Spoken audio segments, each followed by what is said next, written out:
going into overtime? What you going through your mind in overtime? It wasn't really a bailout because, you know, Chris has always been there. You know, always been on the rim blocking shots, always grabbing rebounds, you know.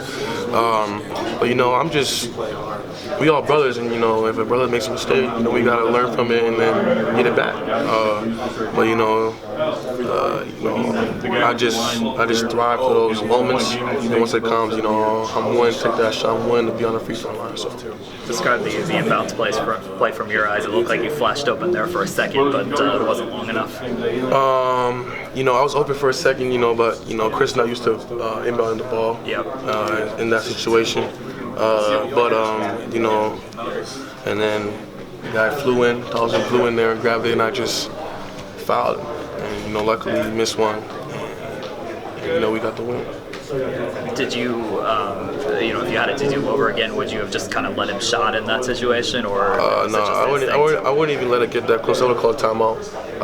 You know, timeout was in my mind to call it, but you know, people's minds are going thousands of hours, and that's why, you know, those big time players make those big time, you know, plays and those big time game-changing plays. So, you know, we all learn from this. And, you know, next time when there's 0.7 on the clock, you know, we have a timeout, and, you know, somebody's not there to inbound it. We can just call a timeout and get ourselves recalibrated. What's your initial thoughts on Cal or Utah? I know you don't know yet. Those are two big teams with, you know, great post threats. Utah can shoot it really well.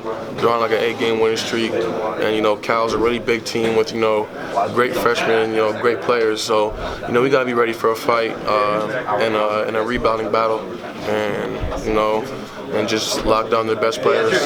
What was the message in between overtime and the regulation? You guys said they're obviously collect yourselves really quickly, and sometimes teams can just get blown out in that type of a situation in overtime. You know, Coach always preaches toughness and togetherness, and, you know, we came together and it showed. You know, Dwayne came in, hit some big shots. Elgin, you know, went to the rim, had some big shots, and, you know, I had a big shot at the end too, which is to get my teammates in.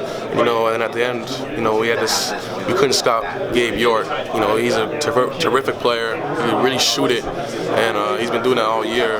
But, you know, we finished it out, and we just needed to get defensive stops and rebound it. Sorry if you answered this before I showed up. Why was Chris in that ball? You know, he was right there, and Elgin used our inbounder, but he was all the way far away.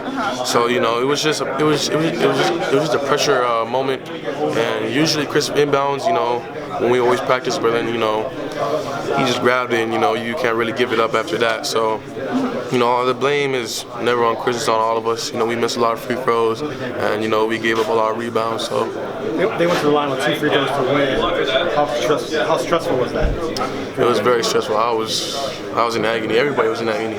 When he missed that first one, you know, we were ecstatic. We were ready to go into overtime and maybe win the game, and, you know, and we just finished it off in overtime. What was going on at the free throw line today? I think playing a back-to-back maybe. Guys are not really focused. You know, sometimes you just gotta get into the right people's hands and shoot the free throw, and guys gotta, you know, really step up and focus in on their shot. When Elgin missed the second one, you flew in and got a rebound, a key offensive rebound. Did you know he was going to miss? You know, I just go after every miss. You know, usually guys pinch on me on that spot because they know I can get the rebound in there. But, you know, I just go after every miss, and, you know, that was a huge play for us. So. What was the atmosphere like? It feels like this was a title game. You know, it looked. You know, it really looked like it. You know, it was all red and a little bit of green, just like last year. But, you know, it was just getting us prepared for, you know, what's coming up next. And, you know, Arizona's a very tough team and a great team, and they're just preparing us for, you know, teams ahead. You guys are one game from history from going around winning.